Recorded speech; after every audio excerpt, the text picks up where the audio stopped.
नाम जोगिंदर प्रसाद यादव हुआ। वार्ड पार्षद के लिए रहा हूँ। कितना नंबर से हैं सर आप? 26 नंबर। राजनीति में आने से पहले कौन से कार्य कर रहे थे, किस क्षेत्र में थे आप? मैं राजनीति में आने से पहले मैं राष्ट्रीय जनता दल के प्रखंड अध्यक्ष 15 साल रहा।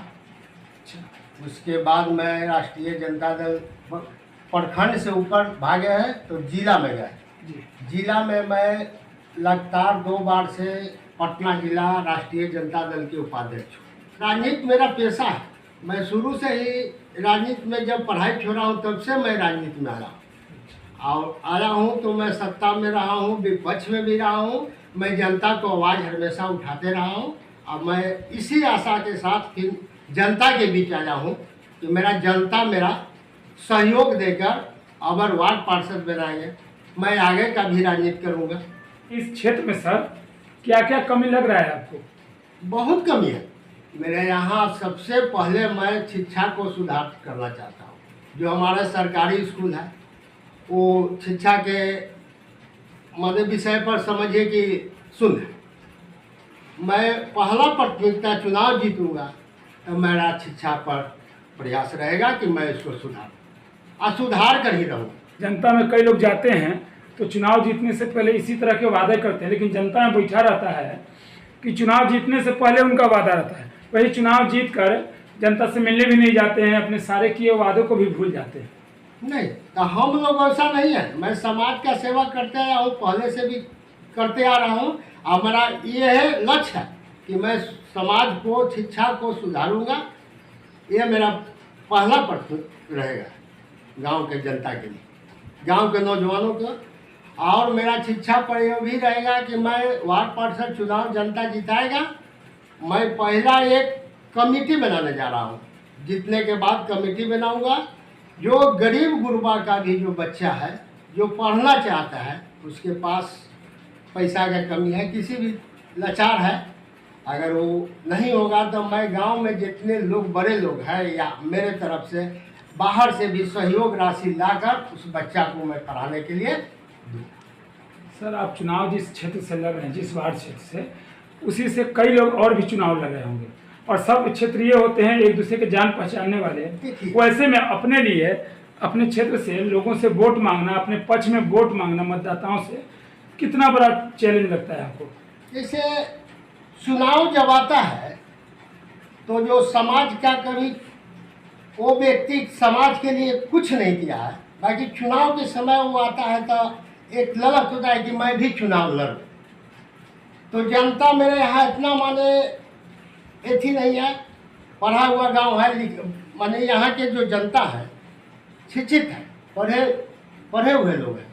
ऐसा ना कि अनपढ़ है कि कोई आया उसको चुनाव में हम वोट दे दें। वो सोचेंगे, विचारेंगे इस लायक के है, इस पद पर जाने के लिए हमारा आगे का भी गांव का विकास हो, शिक्षा का हो, और बहुत समस्या है। राशन है, किरासन है, दवा है, दारू, हॉस्पिटल है। बहुत लोग सोचता है कि क्या करेगा, किसके यह नॉलेज में है, यह जनता है। ये लायक क्या है, जनता से तो हम वोट मांगने करेंगे। जनता हमको वोट देने के लिए तैयार भी है। मैं उनके पास जा रहा हूँ, उनको बात को अपना रख रहा हूँ और मेरे आश्वासन दे रहे हैं कि नहीं आप जो गए आपको वोट दें। आश्वासन देने से सर जितने कार्यों को करने के लिए आपने बोला, अभी जनता को कैसे विश्वास दिलाएंगे कि आप भी अगर जीत के आएंगे तो सब कार्य करेंगे, या वोट लेने के लिए आप वादा कर रहे हैं? जनता के तो विश्वास होना चाहिए जी, या योग्य है या नहीं, तो जनता चुनता है ना जी। जनता अपना मत देगा तो वो तो चुनेगा जी, कि के या योग्यता इस पद पर है। जी। जनता तो यह नहीं है कि माने जेकरा मन तो आया खड़ा हो गया। आप तो चुनाव में देख रहे हैं, आज हमारे यहाँ ऐसे उम्मीदवार है, नाम नहीं धरूंगा, नॉमिनेशन से पहले अपने सिग्नेचर करने के लिए लोगों से कहते थे कि कैसे सिग्नेचर होता है, और उसे लोग मेरे यहाँ खड़ा। अब बताइए वो जनता उनको लिए वोट देकर क्या करे? यह मुखिया का चुनाव नहीं है, पंचायत का, वार्ड पार्षद का चुनाव है। जो इसमें हमारे माननीय दानापुर के जो होते हैं SDO, वो इस मीटिंग में बैठते हैं।